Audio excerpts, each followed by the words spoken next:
Oh boy, did you ride? I thought you ride.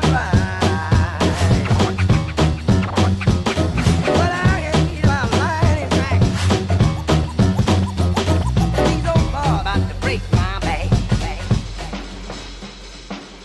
The sugar goes very high, you can also fall into a coma suddenly, which is very dangerous as well.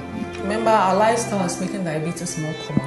It is very crucial that we all take the time to go and check our fasting sugars at least once a year to make sure that the sugars are fine, and to make us healthier and make our passengers in the country also as healthy as possible. I'll touch a little bit on epilepsy as well. Epilepsy is a condition that is associated with a lot of stigma in the society.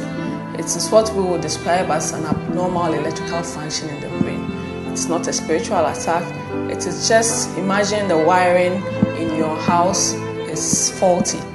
Okay, it's not transmitting the signals as well as it should be. So it causes an electrical activity. So imagine the wiring is faulty. If you go and touch it, you get a shock, or to transmit the signals to a different part of the house from where it's supposed to. And that's basically what happens in the brain in people who have epilepsy. Now the signals can make them behave in different ways. A lot of times how it manifests is abnormal shaking of the body, and then eventually they may lose consciousness for a brief period. Now a lot of people, because of the stigma associated with epilepsy, know that they have epilepsy but refuse to acknowledge it or go for proper treatment. Unfortunately, this is a very dangerous condition because you cannot predict what may set off those abnormal signals. Some people, it's just extra stimulation, tiredness, which is very common in our drivers. Sometimes flashing lights can set it off, especially if you are not on medications and making sure that this is controlled properly. This can be very serious. In countries like the UK, if you have epilepsy, you are supposed to report to the authorities and make sure that you are seizure-free for a certain period before you are allowed to drive, especially commercial vehicles. So it is very important, first of all, to make sure that most people who have it have been diagnosed, but they choose to ignore the fact that they've been diagnosed because they don't want to acknowledge it or worry about the stigma that may be attached because they've been diagnosed.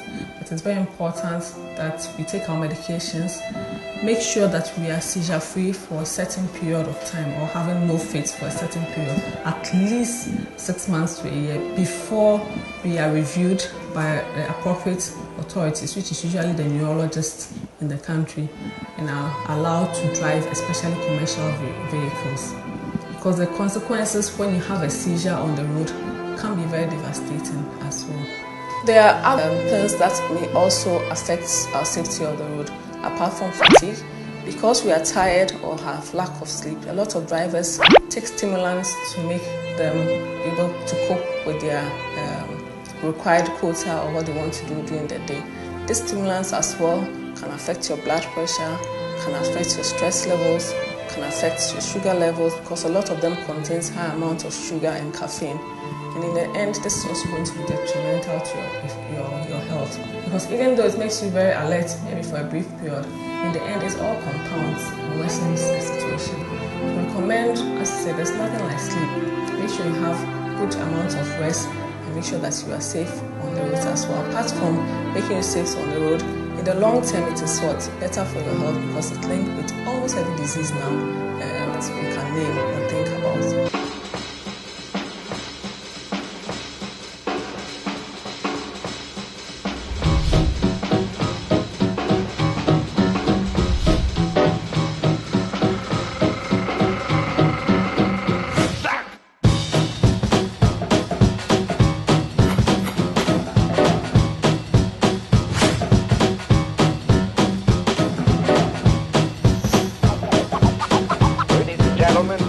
Due to circumstances beyond our control, we are unable to bring you the latest.